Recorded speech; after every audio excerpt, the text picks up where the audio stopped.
Good evening and salutations, my GH fans. So, at what point did Sasha start to become so gullible? I'm very curious about that switch.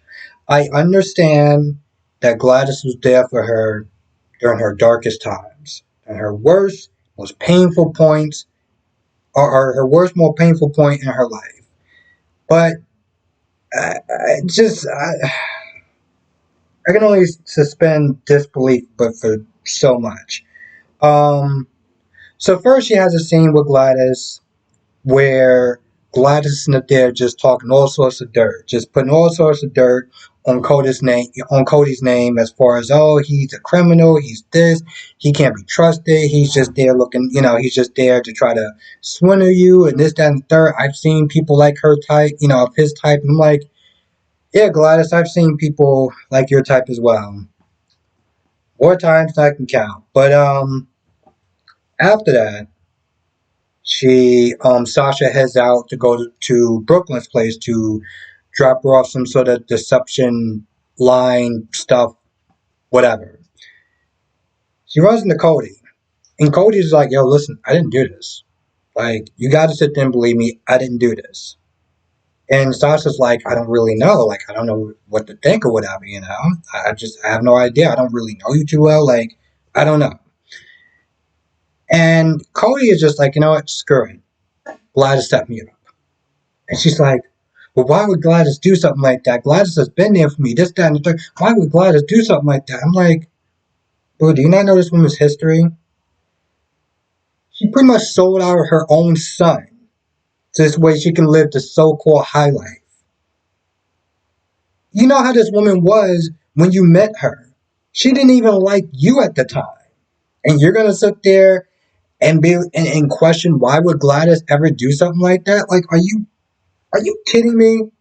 But of course, it doesn't really help because Cody's like, I can't really sit there and say why. I just, you know.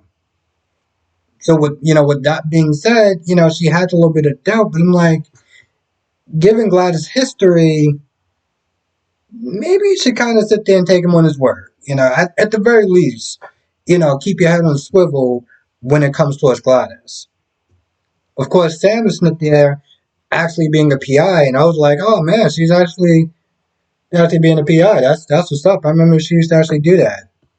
Or so I heard at one point in time.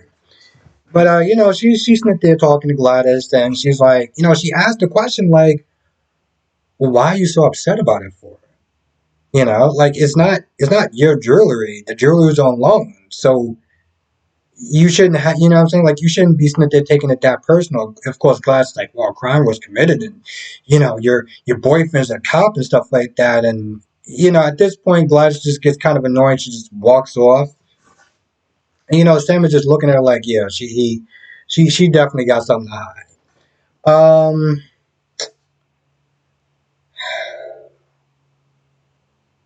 Curtis and Drew. I'm not gonna lie, I feel like the writing towards this particular scene is somewhat lazy, and it's just there to move the plot faster because they're going through all these boxes, right? And they come across a book that Oscar had, and in the book there's a map. The map has circled locations, and there's a part in it that says vertical or Virgo or something like that. They're talking about Project Demetrius and stuff like that. And the book is some sort of like, I don't know, like books about like gods and stuff like that. So, he puts two and two together because he can't sit there and remember things. And he's like, I probably circled that stuff for a reason. It probably has something to do with Operation Demetrius. But I'm sitting there thinking in my head, this is stuff that the military sent back, right? That Kim had, and wanted Oscar to sit there and kind of get to know more about his dad. But I'm thinking they didn't bother to sit there and check this book to make sure that there was nothing that could be, I don't know, national security or anything like that. Maybe it's just me. Maybe it's just me. But I looked at that scene very odd, like, Not one officer just looked at that book and was like, "Ah, it's fine. It's cool. You just ship it back. It's fine." I just can't see that. But, again, for plot purposes, just to move storyline, the needle a little bit further, sure, whatever. Now, the scene with Spencer and Trina.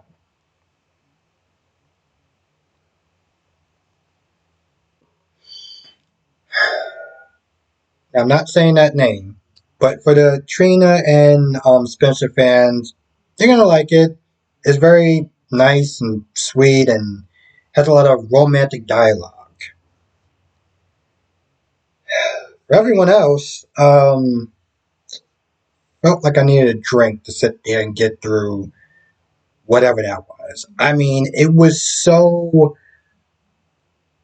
cringy and so over the top and so super melodramatic, and it just, I get what they were trying to go for, this whole Romeo and Juliet vibe, but it just didn't really work for me. And I've seen romantic dialogue that can work, that can be very heartfelt and very sweet and very romantic, and this just missed the mark by a lot. Um, but it gets to a point where it seems like they're about to actually have intercourse. Talking about losing one's virginity, and Spencer's like, this is a very special thing, and given the circumstances we're in, I want it to be memorable. But Trina just has this whole "we're not promised tomorrow" given the dire situation that we're in. Um, so of course they're about to sit there and pretty much get it on. But I guess they heard a sound and they realized that they docked. So now they're going to be on an island somewhere. I'm very curious about this part because I want to sit there and see what they're going to be doing as far as location is concerned.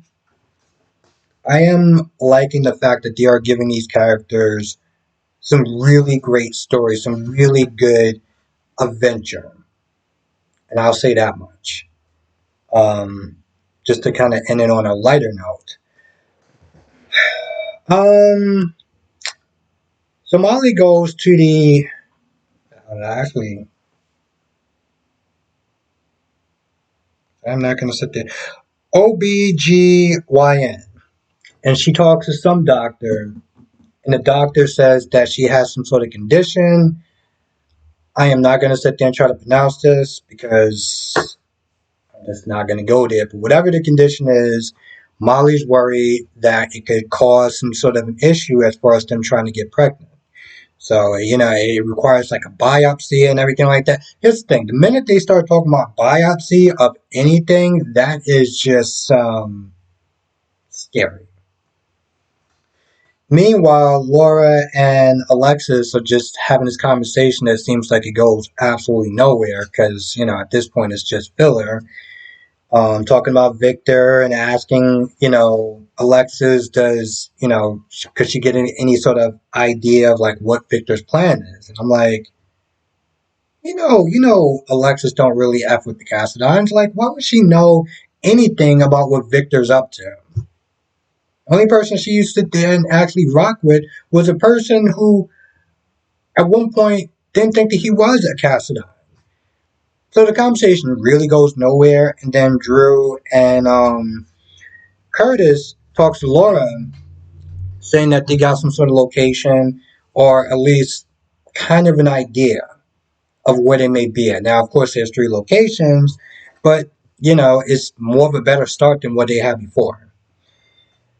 So Sam and Christina are talking for a little bit. I don't even remember what the conversation was. It seemed like it was really not important. Um, Dex comes by and Dex drops off something for Sonny to give to Christina.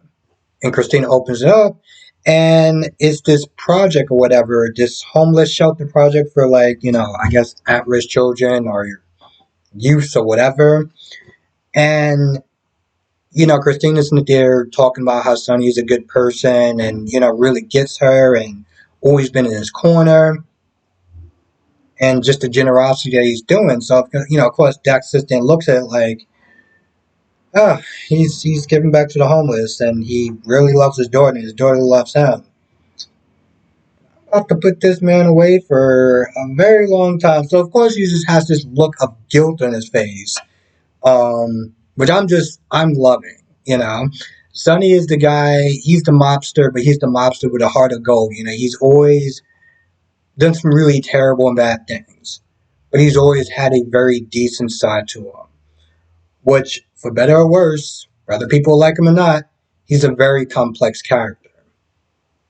So, I guess he goes by the docks and he makes a call to, I'm assuming Michael at this point, because I can't imagine who else he's calling. Talking about the Pikeman deal is going to be going down at some point.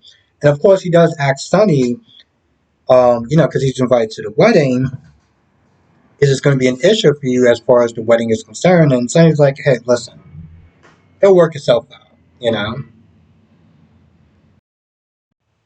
Brooklyn also saved Cody's job because at one point Nat was going to fire him. But she understands what it's like to sit there and practically have everyone judge her, assuming that she's guilty automatically just because. So, she stuck her neck out. And of course, she asked, Cody, did you do it? Stuff like that. Like, how can you prove it? And, he pretty much is like, there's really no way for me to prove it. You just gotta sit there and just take me at my word. So she's like, all right, yeah, fine. You don't seem like the type, to sit there and be shady or anything like that. Because again, she's been through not the same thing, but just being judged constantly, especially on her past. So she's not exactly in a position to really sit there and be casting judgment on other people. Um, Dante and Sonny had a conversation about him. At first he thought that Sonny was going to crash the wedding. He was like, "No, I'm invited by Michael. Nina's not invited, and that's a whole other thing." And of course, Sonny feels bad about that. And Dante asked a question as far as like, what is it going to be like? Let's say, heaven forbid, Willow passes. What is it going to be like for your relationship, knowing that your family is not going to accept Nina? You know, and Sonny just has this. Well, everything will sit there and work out. Everything will be fine.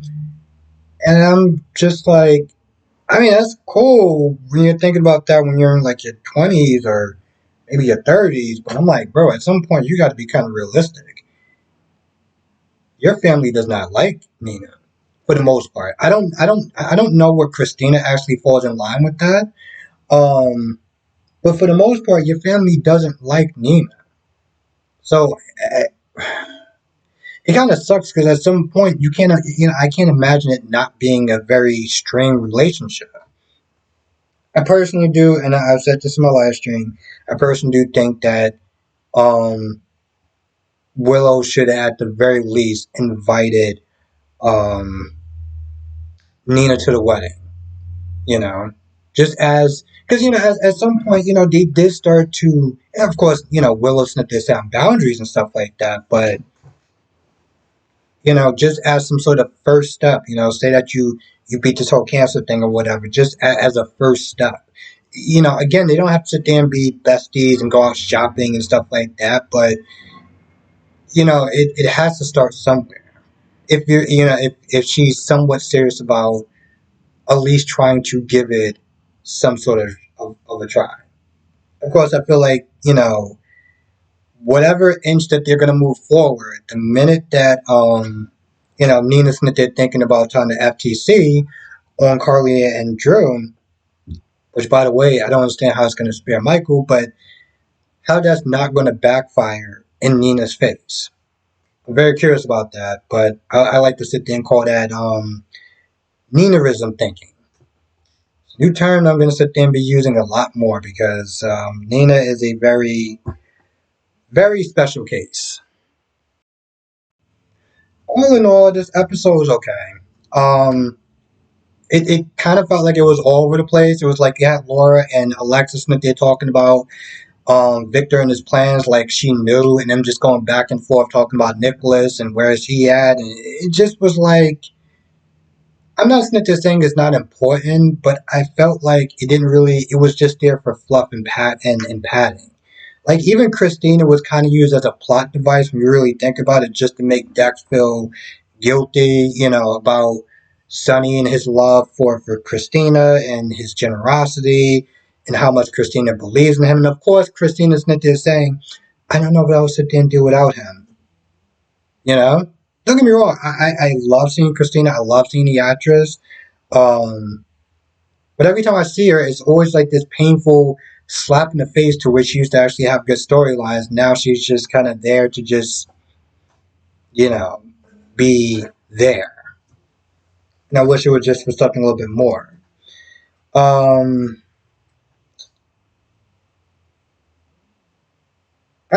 some ways, if they're gonna go with this whole thing that Molly has, as far as like I said, I can't remember what it's called. Well, actually, I can't. Yeah, I can't pronounce what it was called, but I think it may make us care. Now, I did sit there and say a while back that them having a baby, I'm not feeling it. I don't really care. But if they go through this storyline and they give them more story and they include them more into the episodes, I can actually see myself giving a damn. So hopefully that the writers do not drop the ball and start to use them a little bit more. I know that, sometimes she's not there because she's doing other things, but for this storyline, for people to actually care, and they already started this, they need to sit there and kind of give them a little bit more of a story to make us invested into this whole, they're going to have a baby, what's going to go on with her health, and this, that, and the third. I feel like that's pretty much about it. All in all, eh. But let me know your thoughts on the comment section below, as always, because there was so much going on. I felt like this weird hamster that just kept looking around, like this story down, and that person there, and that person there, and that person there. Because, like usually, you just have too many goddamn people. So, if I didn't miss anything, as I always sit there and say, come to the live stream tonight, 8 p.m. Eastern, 5 p.m. Pacific. Whatever I miss, we'll be sitting there talking about GH as well as YNR, B&B, Days of Our Lives, and so on. That's pretty much about it. I want to thank you for watching. Stay safe, and I will see you in the next video.